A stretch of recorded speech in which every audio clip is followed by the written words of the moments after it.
Welcome everyone to Politically High Tech with your host Elias. We got a guest that's from the past. Oh yeah, we are going back. And for the urban listeners, throwback. Yes, we are going back. We are going back. I'm going like way back, like episode 106, June 2022. Yeah, over 2 years ago. Yeah, I don't mind great guests coming back. Especially if he reached out to me. I was like, oh, I remember that name. That's familiar. Yeah, we talked about good stuff for crime. I said, yeah, he's kind of like my resident crime expert, unofficially speaking. But hey, he kept me well informed, and I appreciate that. And like I said, I generally agree because when it comes to crime, I generally favor the right. Even when I was a moderate registered Democrat, I sided with the right because they just made more sense. I'm not about cruelty, whatever, but there is accountability. I mean, look what happened to these bail reforms. It's a joke. Even certain Dems and a lot of moderates saying, "What the heck is going on? What's your stupid policies you push?" Which to me was utterly ridiculous. I was against it from day one. People say, "Oh, you're cruel. You'll sell out to the white supremacist system." I said, "Oh, shut up." I'm far from that. But if you want to believe that, drink the Kool-Aid, go right ahead. I'm not going to change your mind just because you feel that way. I don't care about your feelings. I really don't. Certain right-winger people say that, but when you catch them on their BS, oh, their feelings popped up. But not true Republican voters. They're different. I'm talking like the commentators. Some of them I'm very critical of. Ben Shapiro. Yeah, I named one. Especially on certain issues, I strongly disagree with him on. But I'm not going to talk about Ben Shapiro, none of that. We're going to talk about the state of crime, comparing relatively 2022, beginning of 2023 if you want, to 2024. As things gotten better.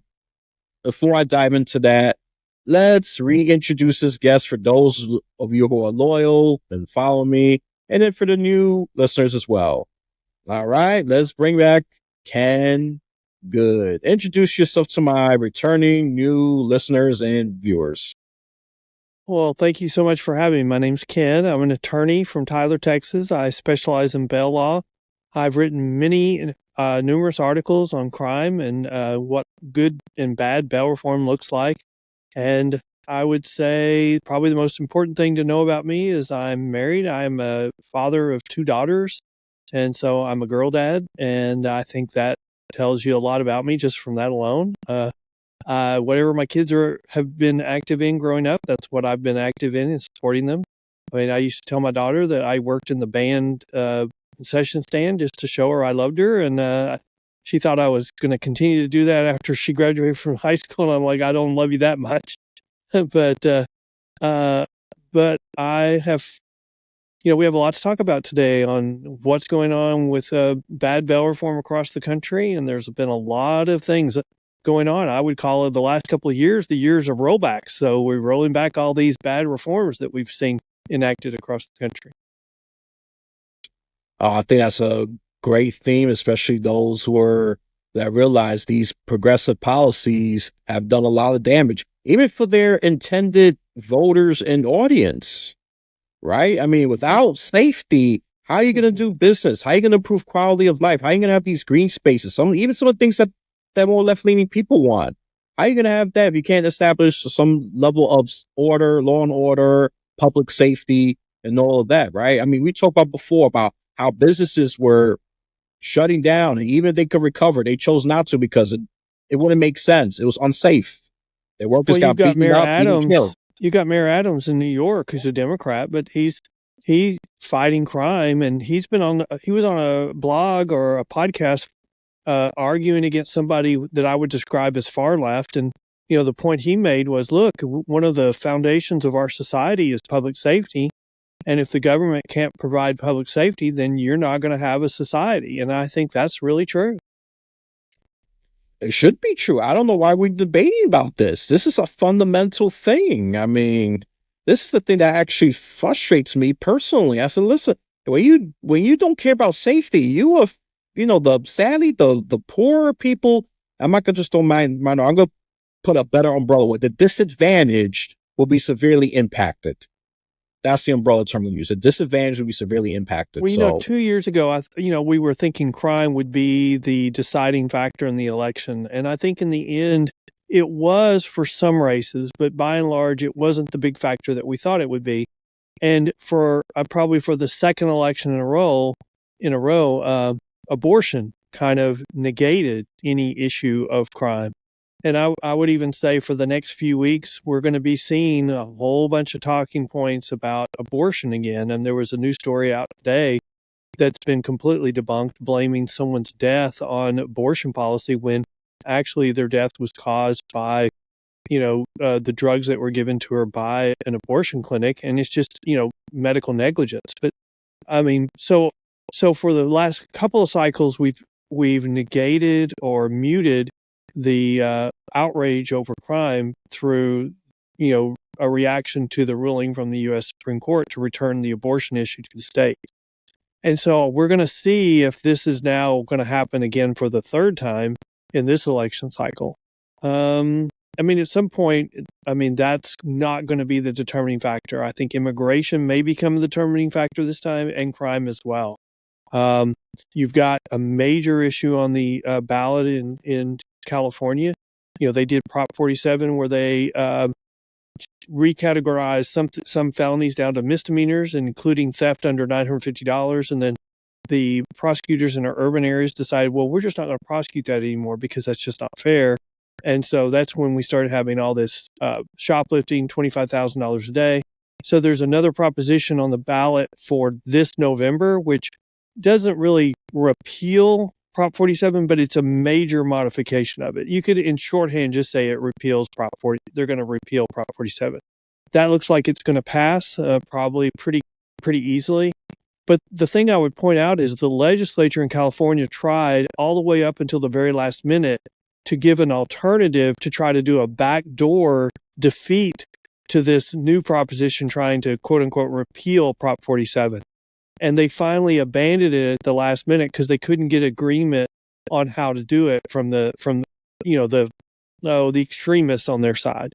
Then you've got New York where they've rolled back their bail reform 3 or 4 times now, and it's all because of crime. I would argue that in the last election, the Republicans took over the House as a result of New York. They had several elections that turned to the Republicans, and so I think that's what gave control of the House to the Republican Party. And you can even see after the election, Nancy Pelosi was scolding New York for allowing crime to become a determinative issue in the Senate races.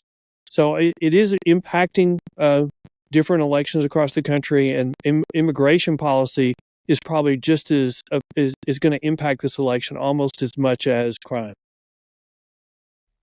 let's not forget the economy. That's another huge one that generally the Republicans still have some advantage of. The economy, immigration, crime, abortion, that's the big Democrat advantage. That's what's kind of sadly even some of the races. Well, I'm going to predict right now if the Democrats get elected, if the Republicans get elected, suddenly all this data that's kind of shown, oh, we don't really have an economy as bad as we think it is, all that's going to be debunked, and we're going to find suddenly the economy is just really, really bad. And I think that's going to come out. I think we've had too much manipulation of the numbers when you have a revision of almost 1 million jobs. Months before an election, that tells you that there's been too much manipulation. Yeah, there's been a lot of, if I'm going to be kind about it, a lot of conflicting reports, and that's not a good thing. And that's the kindest way I could put it. And that does, sad there's a lot of people that are not economists by trade, so they're going to fall for it or just disregard it because this is too complicated. Well, it's another thing, we just have politics that has taken over too many different issues. I agree.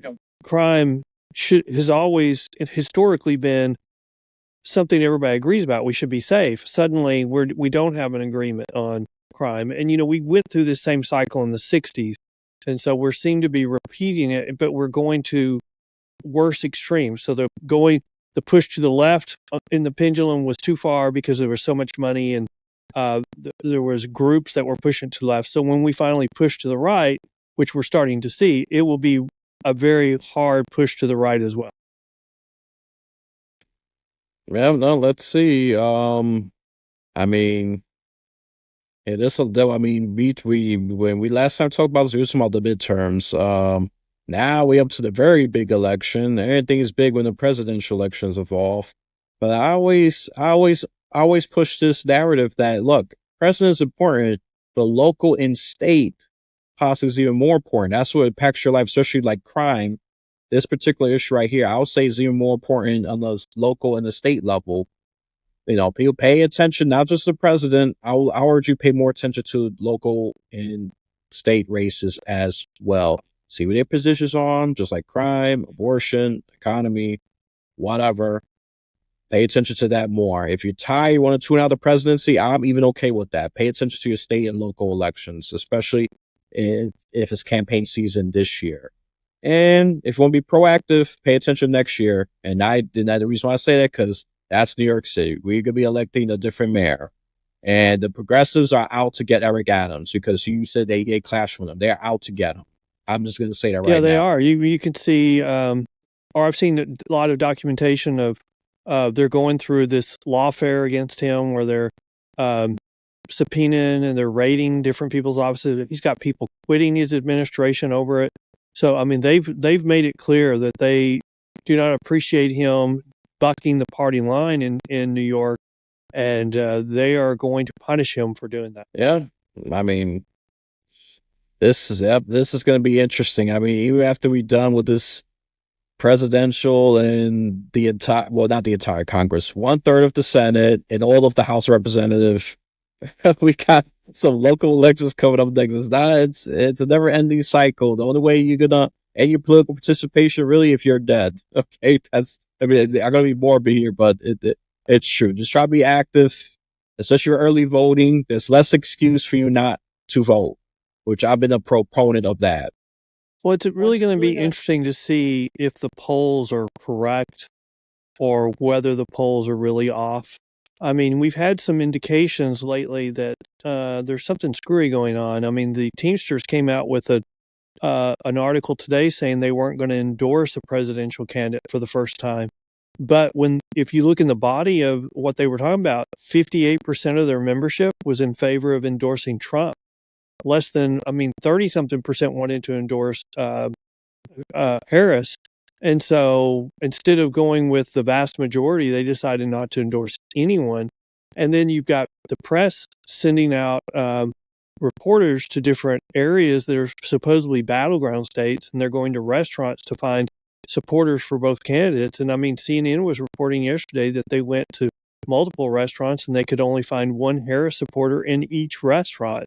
And they asked everybody there. I think the reporter said she asked everybody there, but one guy that was, except for one gentleman who was drunk.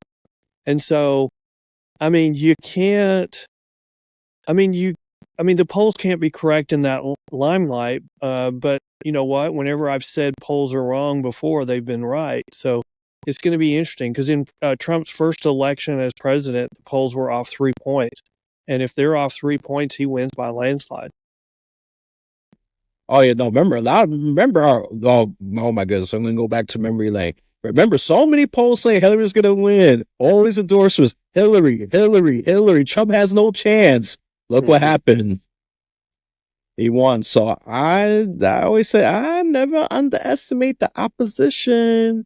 And I did it at the time. I was already I was a Republican at that time. My last year being a Republican. Now I'm just an independent. I said, don't underestimate Trump. He's going to get this election. I predict he's going to win. And look at the media coverage. Doesn't matter if it's good or bad. He's doing art of the deal. Bad press is good press. They say, this is what he's doing. This is what he's doing. You're not getting this, Democrats. You're not getting this. And eventually, look, he won. Well, there's several things that Trump's done that are unprecedented. I mean, you want to talk about the art of the deal. He negotiated an agreement with a Kennedy who was running as an independent candidate to withdraw and endorse him. I mean, you would think that alone would make the election over. and then he was shot by an assassin in the ear, you would have thought, okay, the election's over after that. Well, now we've had a second attempted assassination. I mean, we have 60 days out. I mean, how many more attempted assassinations can we have during that time period? I mean, it sounds just, I mean, terrifying that we have people doing that, and now we have, that same party attacking what's going on as Trump is the the reason why it's happening. I'm like, Trump isn't calling uh, Harris a Hitler. She's not calling him a risk to democracy, and so that's all being done by the other side to Trump. And then they're blaming it on him when someone takes what they said seriously and says, "Well, we can't have that, and so we must try to solve that issue." I mean, it's just incredible, but that's where we are. We are at the point where they can't acknowledge what they've done is lit a fuse to a firecracker, and so we're going to see. We're going to see pretty quickly. Uh, if I look back in history, I would say this race seems to be very similar to the Reagan-Carter race, and in the Reagan-Carter race, the polls were supposedly really close all the way up until right before the end. And if you've seen the Reagan movie that just came out, it even plays off of that, saying that there was something that Reagan said at the end of the debate: "Are you better off today than you were, 4 years ago, 6 years ago?" And and there's cut to different scenes and of people in the economy working, and then they're all agreeing with him. I question whether that was all true. I lived back in that time period when when Reagan was running against Carter, and it just didn't seem close. And so, I think in politics you have periods of time where you have push polls being pushed, where they're trying to get the public to a position, and especially now since we've changed the Democratic candidate, it seems like we've gone through that push poll period longer than we normally would have, because that usually is a primary device that's used to try to get the public pushed towards one primary candidate over the others, the people that have more money. And so I'm questioning whether that's what's going on right now. We still are in a push poll type period. When you've got one candidate who refuses to talk about issues, it's kind of hard to say we agree with anything that they say when they say nothing. So you would expect maybe this is a late swing election, but I question whether it really will be, because we have indications that it's not really been a late swing, and that there's all kinds of evidence that Trump has incredible support and that Harris does not. Yeah. I mean, to me, this is a very weird race. I mean, obviously, I didn't live through the Reagan era, so I don't even know what it's like. This is the first time for me, of course, but I did look at the Reagan statistics. They are pretty impressive. I mean, I've never seen a modern presidential candidate won almost every single state with the exception of Minnesota. Yeah. Yes, So, and we'd like to say that's not possible today. I don't believe. I don't believe there's any way that Trump could win California or New York. But maybe he has a better chance of winning New York than we think he does. I do think that, and maybe even California is more competitive than we believe, because I think crime is a bigger issue in California. We've had some major rulings since the last time we met. There was a case called Days versus Dallas County that went up to the Fifth Circuit, and they ruled, the O'Donnell case, which is the case that influenced these policies and pushed them in the wrong direction. But the Fifth Circuit ruled en banc, which means it's the entire Fifth Circuit, like 15 or 16 judges. They all ruled that those two cases were wrongly decided, reversed them, and decided they should have never been filed in federal court. So since the last time we talked, we've got the federal courts saying we're not going to get in this litigation. We're not going to allow advocates for change to use the federal courts, as lawfare against counties. And that went to the United States Supreme Court, and the Supreme Court denied the petition for review. And so I'm hopeful that we're seeing the end of the federal courts getting in on these issues. That should give us more stability, and that should push us back towards the legislature deciding these issues and end these threats from these advocacy groups where they're just raising money for lawfare. And I'm hoping that's what's going to happen. But we still have these groups affecting policy. So, the fight right now is we still have the one party not even admitting that crime is increasing in our urban areas. They're just saying, no, it's a Republican talking point. And I'm like, when you've got the Oakland NAACP calling for a state of emergency because of crime in their city, it's not a Republican talking point. It's a real issue, and I think that's seeping through at this point. Yeah, I mean, eventually it's got to seep through. I mean, you can only just lie and batter that same lie so much, right? I mean, I hope. I don't know. But then again, I'm kind of cynical because I don't see some people just learning. They're just so brainwashed, some people. I mean, I've talked to people I know. I mean, some of them are just so brainwashed Democrat. I mean, I had to correct one of them right now. I said, no, no, no, no, no, sir. Biden's still president. You can't just throw him off to say he's still got a couple of months left. You love Kamala that much? Great. But no, no, no. I had to correct. No, no, no. I tolerate enough of your partisan talking points. No. Now you're trying to alter reality. No, no, no, no, no, sir. Biden's still president, whether you like it or not, and he's going to be there until sometime in January, okay? That's it. That's fine. There's no political talking point. This is facts. Now be quiet. And this gentleman was twice my age, severely brainwashed. He drank the Oh blue yeah, pill very deeply. yeah.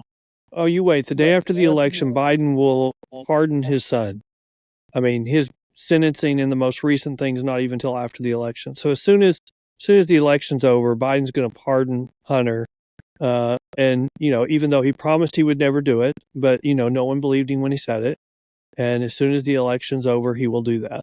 And the problem I have with the national election is nobody will push Harris on her policies. I mean, right now, she's done a few interviews, but she refuses to state her policy. She's just Sally Sunshine. Everything's going to be great if you elect me. I'm a happy person, so elect me. We can address this. Well, what's your policy? How are you different from Biden? And I think they've made a concerted decision that if she talks about policies, she's going to start going down. So they will not do that between now and the election, and it's going to start looking bad for her because they're already starting to show that her lines that she's using are the same lines from the debate, from the first press interview she did to the most recent one she did. I mean, it's the same line verbatim. I mean, it's like she's a puppet. I mean, she's a somebody's pulling her strings, and she has only she's a one trick pony. She only has this one line that she's going to say in response to this question, and it's the same line over and over and over, and it doesn't address the issue. I mean, we've got people asking her, what two things would you do differently? And on the issue of immigration, oh, we are a great country. We should be. I mean, they ask you a specific question. Nobody wants to take her off script and come back and say, I asked you a question about what two things would you do. Can you answer that question? That will never be asked because the press has decided that they're going to look the other way because they hate Trump so much. Yeah, that's true. I've been calling out the bias of the media. I said, listen, the Republicans have the right to call the bias of the media. I mean, don't get me wrong. I don't like Fox Media either. I'm not giving them a pass either, but it'd be nice just to have a more fair, tough media across the board. Won't be perfectly clear, but no, it's not. It's clearly biased. It's corporate. They're pushing a skewed agenda. And I said, this is why, and to some extent, the Republicans are looking real good and look like legitimate victims because you push coverage that skews to the left. And then, it's true. I mean, and that's why I like coverage that's more independent. Give me facts. I mean, the closest thing I could push is like News Nation. That's Well, the one. look at the debate we just had between Yeah. Trump and Harris. I mean, the analogy I saw was, um, Rotten Tomatoes. You have the critics, and then you have the audience members, and they were saying, the critics were panning Trump, saying worst performance ever, declared her the victory, and then the public, the audience, weighed in on what they thought. And I think that's probably pretty true with what's going on. I mean, you can bring all these issues back down to crime and immigration because those are so intertwined. So much of our crime is increases because of the illegal immigration that's being allowed to come through the borders, and they're not willing to do that. I mean, it's kind of amazing that currently we're the decision has been made by somebody that we're going to belittle and try to make jokes about Trump, about dogs and cats being eaten by immigrants, instead of recognizing that we've got serious problems with the number of immigrants that are being taken to a specific area and they don't have the resources to provide for them. And we're just ignoring that in favor of making jokes. The increased crime is being disregarded, and because of this immigration policy. And that's what we're really seeing now. These two things are really conflating to make crime a serious issue, especially in our urban areas. When since we last talked, we've got commercial buildings in San Francisco selling for 30% of what they sold for several years before, or 50% of what they sold for. Now we've got commercial buildings, the default rate going from 5% to 40%. I mean, that's in San Francisco. That's because of these policies, these bad Pell policies, where we suddenly we're making things not crimes anymore, or we're doing these catch and release, simple release mechanism systems where no one is required to go to court, or if they don't, then we're just putting their case on hold, and we have like an 80% failure to appear rate in misdemeanors in California. When I say that number, you just go, that can't be right. Well, when the DA from Yolo County is on my podcast, the Bell Post, saying that's what the failure to appear rate is for all misdemeanors across the state of California because they use simple release mechanism systems, then you know that the system is being played because they have a deadline on getting cases resolved in misdemeanor court. So if you don't show up and don't come back, they can't make you. And if they don't do it by the deadline, they just dismiss your case. I mean, how else can you play the system? And they're playing it because they won't build more capacity for their prisons.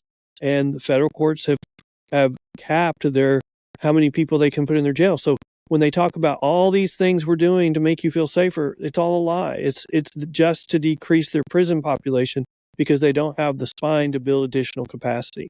And then in New York, it's just politics. And we're seeing these things come back and bite people in the butt. And now people are realizing it. Yeah, I mean, this is my fear with the American public and the media. I mean, the COVID thing I didn't fear as much. It is the massive authoritarians and sadly ignorant people just caving to fear and divisiveness. That was my biggest fear. Not this virus itself, even though it killed a lot of people, but and I think it's safe to say, I could say for New York City, things have not gotten better. I have to be 10 times more vigilant walking down the street just to get to my job. I gotta, really look around like I'm a nut sometimes to make sure that I ain't getting bumped into or stabbed, shot, what have you. I'm not being dramatic. This is serious, especially going to Manhattan. I'd rather stay in my little humble borough that's next to it. I was safer, even though it's poorer, because I mean, it got crime there, but at least I know those people and I know their patterns compared to the rotting apple, I call it. It's still rotting. It stinks. It's vested with crime. It's rich in crime and it's rich in decay. Who are these policies hurting the worst? They're hurting our poorest communities the worst because when crime increases, it increases quicker in our poor communities. And so I would argue that these people, it's all politics. When they say that they're wanting to help, certain minority groups in our community, when they ignore the fact and then they make jokes about you or they demonize you because you point out that those same racial groups have higher crime rates as a result, and that they're the ones that are being negatively impacted the most from these policies, they just ignore it. And that's how you know that these policies are just politics and not trying to improve the system. No, yeah, absolutely. So I think it's safe to say the situation's not getting any better depending on what county, of course, because I think just making a blanketed statement just shows ignorance and stupidity on my part. I'm sure those states and counties that focus on crime, they're doing their part. And those who are just playing politics, like you said, situation ain't getting any better. Dismiss, dismiss, dismiss. This should prevent the overwhelm. Yeah, prevent the system from collapsing because of the weight of the backlog. I mean, you've got some state areas that have improved. Texas has enacted some what I call good bail reform, and as a I would say probably a backlash to all these bad policies that have been enacted. But Harris County, which is Houston, Texas, third largest county in the country, they enacted a DA who was, Soros progressive, and they saw the light and, started being more moderate. And so they got defeated in the primary by another Soros elected DA who is now got the inside track for being elected in November. And if he gets elected, we're going to have more crime in Houston, Harris County, not less, because he has said, oh, well, Soros isn't a bad guy. I think he just gets a bad rap. I think he's a good guy. Well, when you get elected by him, he gives you quid pro quo. This is what I need. You're not going to seek enhancements on crimes anymore. You're not going to you're not going to prosecute a drug dealer for the 30 pounds of meth he's holding. You're just going to prosecute him as a possession of drugs. So that's 2 weeks in jail instead of 20 years. And, to our drug dealers, they think 2 weeks is the cost of doing business. So, these policies, when we tie the hands of our judges in these bad areas, we're tying them to protect the poor, supposedly, but we're also tying them so that they can't address gangs, they can't address career criminals, and they can't address organized crime. And who's sitting up and noticing that? Those same groups. And so they have figured out ways to make money hand over fist. And they will continue to do it as long as we, the public, the politicians, allow them to. What we're seeing is a pushback. We're starting to see that across the country where they're saying this isn't right anymore. But the best example of it was, the protests we saw in, May at our college campuses. We saw the criminal justice element, the law enforcement, come in and arrest them, but we still see the remnants of the effect or the impact of the Soros elected DAs, where they gradually just dismissed all of the cases. And we're sending them the message, hey, when you go back to school, go back and do all these protests. The only reason why we're not seeing more of these protests right now is because the Democrats have gone to them and said, wait till after the election. Yeah, I mean, people pay attention to timing in politics. It reveals a lot. I think, like, especially presidential years, things are crazier than normal. And they kind of calm down a little bit, and they bump up a midterm, and then they calm down a bit. Like, one of my favorite, he's like a moderate left friend. He's very smart, and I agree with his analysis that, yeah, no, things go like up and down, up and down, up and down, and this is 2024. This is a even number presidential election, so things are gonna get more crazier than usual. To your point with the student protests, I was kind of look, as much as I support protests, what I don't support is destruction and causing hell for normal people. That's not a protest. That is disturbing peace, and that's even riot. Remember the difference. I hate that mostly peaceful protest phrase. It's such a cop out. It's a cop out. I gotta call it out. I mean, the right has used it a little bit, but the left has used it much more. I said, stop the bullcrap. When I seen people breaking to college campuses, okay, just because of free Palestine or whatever. No, you can have that opinion. That's fine. But if you're gonna cause violence and hell and just graffiti and cause destruction, then no, you lost my sympathy right there. I said, no, I'm not supporting that. I'm not going to support that. I'm out. Well, I mean, look at Harris's vice presidential candidate. He's the governor of Minnesota. He was there during the George Floyd riots. He said the reason why he did not call in the National Guard to stop all the burning and destruction of property is because he agreed with them. And so he allowed the tax base of his state and his urban cities to be completely destroyed. And a lot of it has never been built back, because why would you build back if you're not going to have the support of your local elected officials? If they're just going to allow that to take place, then you're not going to be able to get insurance, and you're not going to be able, why would you ever do business in that area? And you're seeing that. You're seeing that that's what's happened. And, and so now they're trying to make him out to be a good old boy. But it couldn't be more stark. Do you want law enforcement? Do you want law and order? You've got one candidate and vice presidential candidate, and it's clear who that is. And if you don't want that, then there's another candidate and vice presidential candidate with a history of that are running. They may want to try to say, I think here's where we are. We are now at the point where the Democrats are saying they're law and order, but they're not, because they're scared of what's going to happen in the election. The next phase we go to will be they will become law and order again, because the public is going to punish them at the polls. Is that going to be in a couple of months, or is it going to be in 2 years? Uh, I, it's time for them to be taught a lesson, so I'm hopeful that it's in 2 months, but we'll see in 2 months. But it is coming. The reckoning is coming, because what's going on is not sustainable.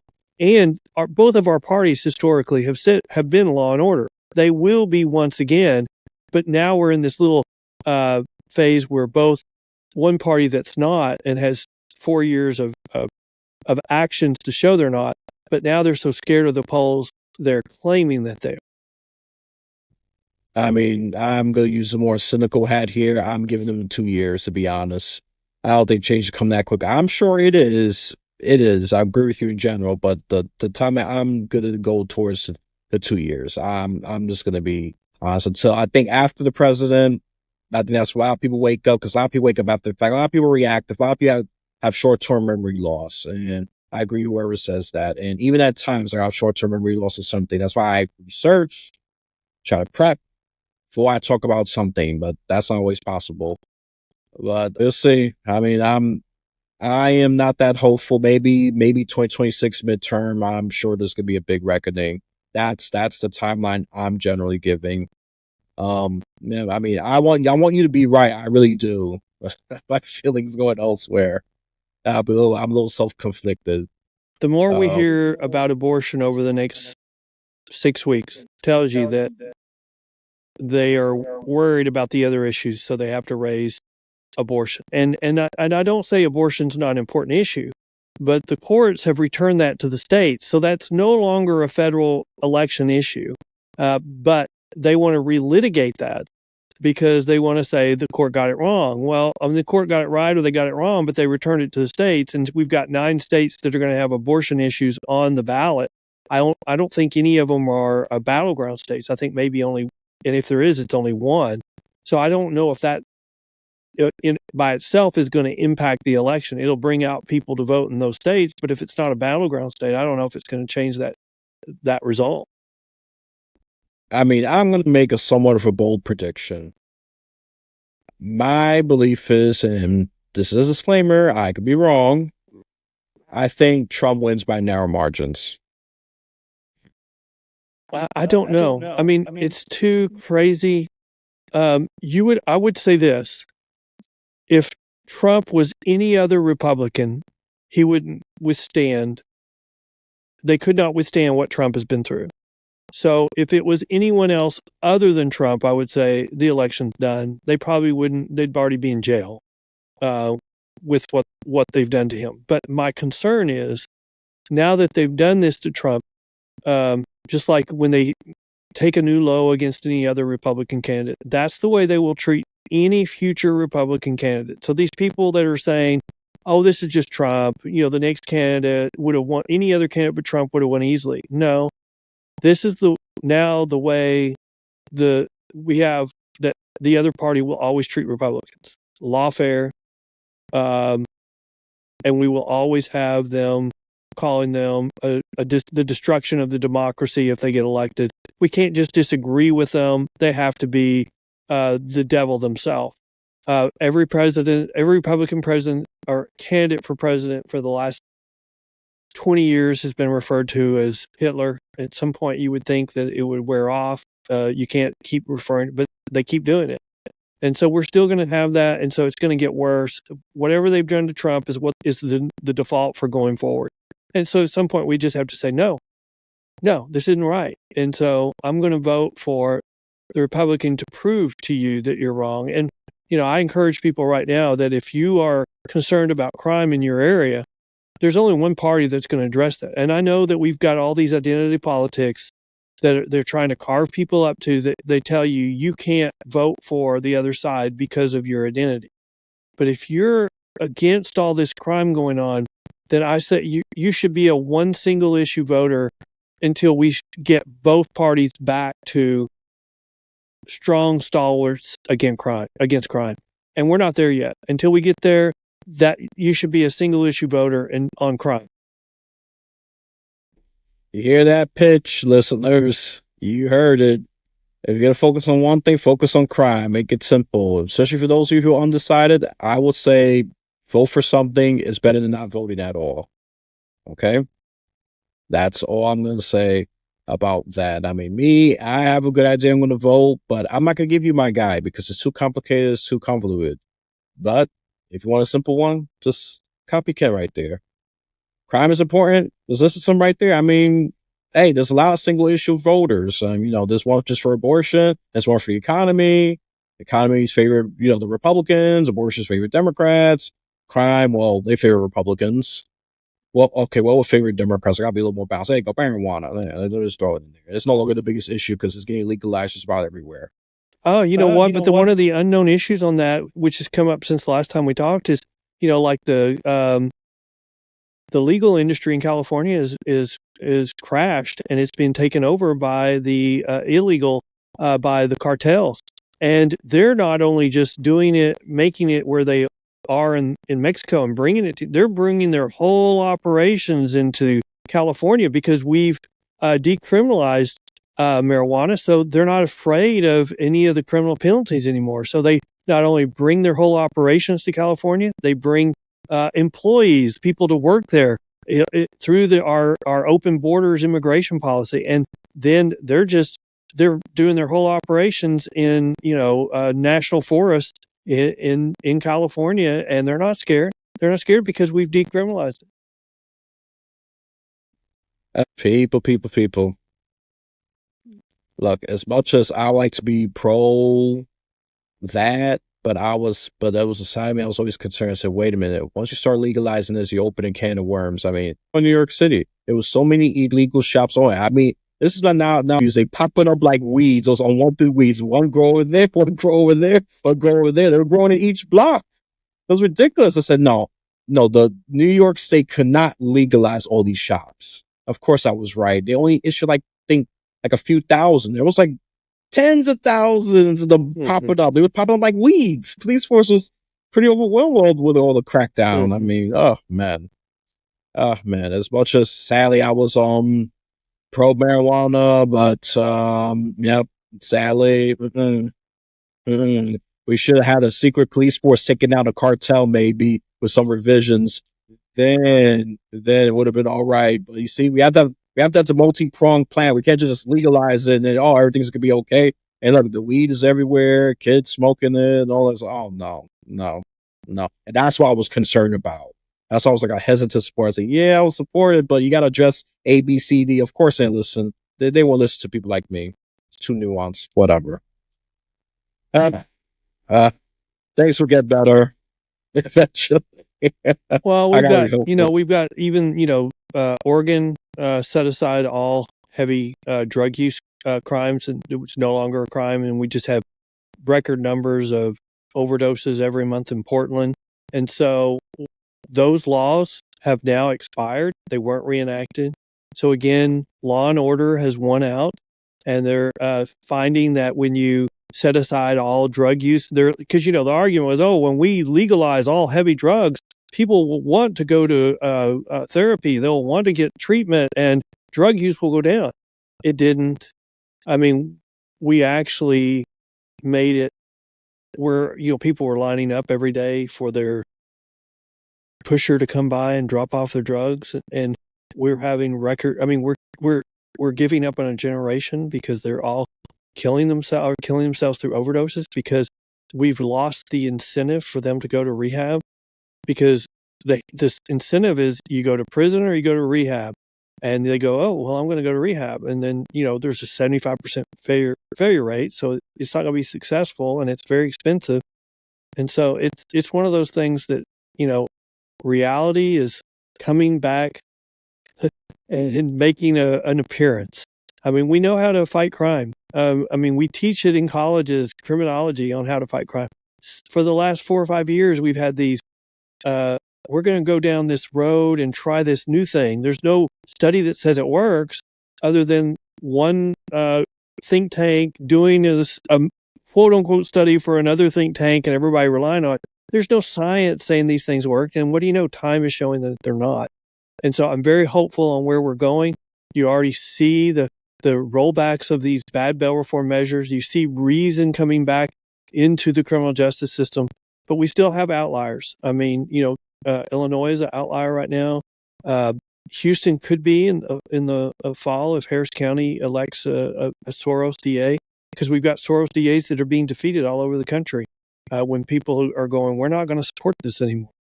And so we still have a lot of work to do, but things I think are looking better. Yeah, when it comes to crime, I'm unashamed, side with the right. And to be honest, look, if weed legalization expires, you know what? I'm not going to be upset. We tried it. Mm-hmm. Didn't work. The consequences were dire, and it was a failure. But I'm just going to be honest. It was a failure. It was a failure. I reluctantly gave it a shot. Look at that. So no more chances for me. I don't like to repeat the same mistakes. So the right has even won me over with marijuana now. And I gave the left a chance on that issue. I'm being honest. I gave them a chance. I said, okay, this is one of the issues I was agree with you with. No, but I'm leaning more to the right. Look what happened. We tried it. It failed. And if you still can't see it, well, you know what? You know what I believe in? Maybe forced rehab. Do a prison style forced rehab. Absolutely. Maybe that'll work. Yeah. That's, I Because mean, we got to have a these people hammer. don't have, they don't have, look, when you lose your sense of reality, if you're mentally ill, no, the First Amendment, all that freedom, no, doesn't apply to you until you're restored. That's it. That's I it. agree Don't give with them a that. I mean, choice. yeah. They don't, they're upstairs are shot. Yeah, go ahead. I have a personal story there. I have a sister who had a car accident in 1989, and then for the next 30 years, because she broke every bone in her face and she had so many surgeries, she had a 30-year drug addiction to prescription medications. I mean, prescription painkillers. And I tried everything, even getting her put in jail, which, with these bad bail reforms where they don't hold anybody, jail used to be the poor man's drug rehab. Well, when we enact these policies where you can't keep anyone, well, then you can't straighten out your loved ones when they're on drugs because you can't afford to send them to drug rehab. And, 30 years ago, I could, well, I mean, let's fast forward 30 years later. I mean, I finally got control of my sister because I had her declared incompetent and I was declared her guardian and I put her in an assisted living facility. And her last 5 years of her life, her medications were regulated. She didn't self-regulate. She had them given to her, and they were probably, I think, some of her happiest years. But she had already alienated the rest of her family. I mean, I'm sorry to hear that. I mean, I had family members lost to overdose and all that, so I can relate. I had to learn that at age 10. Okay, very young. I had to learn the harshness of reality at age 10. This is why I developed some hardened beliefs. I didn't become like a full-blown left wing because reality hits me probably too early, but you roll the dice. I'll say it end up not with a 6, but with a 5. So that's what I'm going to say. I think what got people finally had enough on these Oregon laws where we're just going to decriminalize all this really hard crime. I think what pushed it too far was, they started arguing, well, you have a right to overdose if you want to. And I think that's a bridge too far. I mean, you don't have a right to overdose. I mean, we're going to open the door and say that we can't stop you from overdosing and that the government has to pay for your drugs to overdose. I mean, that's too far. I mean, I think the government has a right to provide public safety. And if you are a danger to that through taking drugs and hard drugs, then the government has the right to say, this is what we're going to do to you if you don't straighten up. And I think you have absolutely that power. No, right to overdose, no. Freedom comes with a responsibility. We've forgotten that. A lot of us have forgotten that. Now we just want limited freedom with no consequences. No. Reality is setting in. You want to be irresponsible? You want to give the government a reason to take a lot more rights? Trust me, they will. They have done it little by little, and they're going to keep doing it until we are in an authoritarian nation. I don't care if you think I'm a nut. We're already slowly heading there as a nation. Maybe vigilant and fight back against this nonsense. Okay, that's all I'm Well, going to I say. think that's a really good point to make because when you've got one party saying the other party is a threat to democracy, I sit there and I go, are you arguing they're a threat to our country? Are you arguing that they're a threat to you continuing to be in power? Because one is a threat to you, but it's not a threat to the country. And I would argue that a lot of things we're hearing out of one party is they're claiming the other one is a threat to the country, but they're really arguing, if you look at their arguments, that they're a threat to their continued rule. And I think that's very different. And you know what? A healthy democracy switches back and forth between the parties. And we used to have a country that didn't have a problem with that. We used to have a country when, if you lost, okay, we lost. So we have two ways to get to the same result. The Republicans have a way to do it, and the Democrats have a way to do it. Well, that's over. I mean, we haven't had that for probably a decade. We're not going to have it anytime soon. But hopefully we will correct that, because if we don't, can you imagine if Trump gets reelected? I mean, the comparison of what will be the reaction to, Harris saying her election was stolen versus January 6th may be very different. And then, but the reaction to it again will be very different, because we had riots, we had things being burned when Trump was first elected, and none of those people got arrested. None of them got treated like the people on January 6th were treated.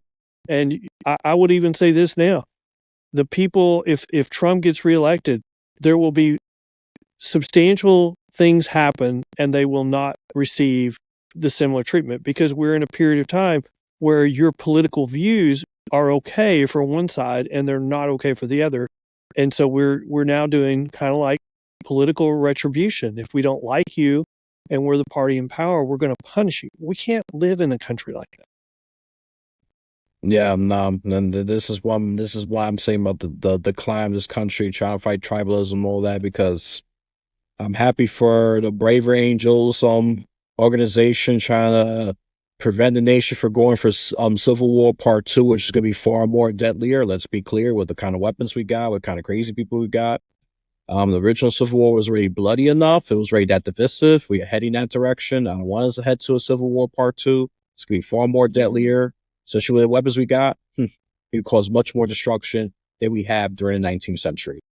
No. I don't want to risk that. So that's all I'm going to say about that. I think it's a good time to do a shameless plug-in. We heard a lot, but they're looking good. They're looking good despite my feeling. It's just my feeling. Don't take it as fact. That's just your host's opinion. Okay? You want to criticize the host of feeling that way? That's fine. Just document your nonsense in the comment section. That's what the comment section is there for you to rant and complain. And I might read it when I'm bored.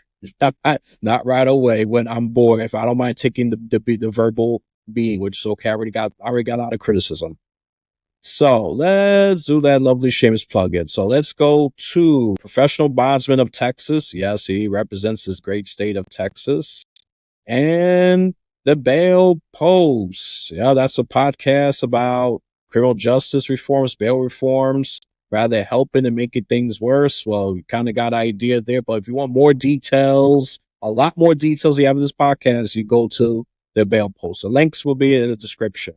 Okay, the site for Texas. I mean, it will be great to have a site for all states. I know it applies to all 50 states. And the Bail Post podcast, where you get much deeper into the bail reform. If you're a crime geek, get into that podcast, okay? You're a legal geek, get in there. Or you're just at least curious about these issues, just get in there. Give it a shot, all right? Anything else you want to add before I wrap this up? No, I appreciate you so much for talking with me today. I mean, where we were 2 years ago and where we are today, I mean, we've had a lot of great momentum, and I think that will continue. I think we will have, I mean, 2 years ago, the day after the election, everybody said crime was not a big issue. When crime actually determined which party controlled the House. I think it will be a bigger issue this time in this election. And I think immigration, the policy of the current party in the White House, I think that's going to come back and probably bite them pretty hard in this election. And we'll see. We'll see if abortion negates all that. It could, but at some point it'll stop. And I think I'm hopeful that this will be the election where people will vote their pockets first, instead of the issue that's been sent back to the state and is no longer an issue for the federal government to address. All righty. So let's wrap this up. So from wherever or whenever you decide to listen to this podcast, you have a blessed day, afternoon, or night.